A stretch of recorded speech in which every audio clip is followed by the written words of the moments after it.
Politics பேசுறான், politics. இது வட இந்தியா இல்லைங்க, தமிழ்நாடு அப்படிங்கிற மாதிரி வக்பு வாரிய சட்டத்திருத்தத்துக்கு எதிராக தமிழ்நாடு எம்பிக்கள் அங்கே போர்க்குரல் தூக்கிட்டு இருக்கிற நேரத்தில் இங்கே என்னன்னா எம்எல்ஏக்கள் கருப்பு பேஜை வச்சு அசம்பிளியை அட்டன் பண்ணிட்டு இருக்கிற நேரத்தில் தடா ஜே ரஹீம் ஒரு போஸ்ட் போட்டிருக்காரு. இது வட இந்தியா இல்லைங்க, முஸ்லீம் வாக்குகளை பெற்று ஆட்சி நடத்துகிற திமுக ஆட்சியில் தான் ராமேஸ்வரம் வர போகிற பிரதமர் மோடி வருகையொட்டி நூற்றாண்டு பழமையான மசூதி மினாரில் இருக்கிற அல்லாஹ் அக்பருங்கிற எழுத்தை மூடி மறைச்சிருக்காங்க, ஒரு தார்பாயை போட்டு மறைச்சிருக்காங்க அப்படின்னு ஒரு குற்றச்சாட்டம் முன்வைக்கிறாரு. ஆனால் உண்மை என்னன்னு பார்த்தீங்கன்னா, ராமேஸ்வரம் பாம்பன் மல்லிவாசல் கோபுரத்தில் புதிதாக வச்சிருக்கிற அந்த ஒளிரக்கூடிய மின்விளக்கு பெயர் பலகை கலங்கர விளக்கம் போல மீனவர்களுக்கும் கடற்படை விமானங்களுக்கும் கப்பல்களுக்கும் டிஸ்டர்ப் செய்கிறதா இருக்கிறதுனால அது மறைக்கப்பட்டிருக்குது.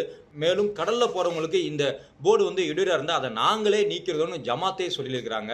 மேலும் அந்த குறிப்பிட்ட உயரத்திலிருந்து அப்பலகையை எடுத்துட்டு அனுமதி வழங்கப்பட்ட உயரத்தில் வைங்கன்னு காவல்துறையும் கூறியிருக்கு. இவ்வளோ தாங்க, இதுக்கும் மோடிக்கும் எந்த சம்மந்தமும் இல்லை. ஆனால் அரசியல் செய்யணும்னு நினைக்கிறார் பார்த்தீங்களா அந்த தடா ஜே ரஹீம், எதற்காக அரசியல் பண்ணிட்டு இருக்காரு நீங்களே புரிஞ்சுக்கோங்க.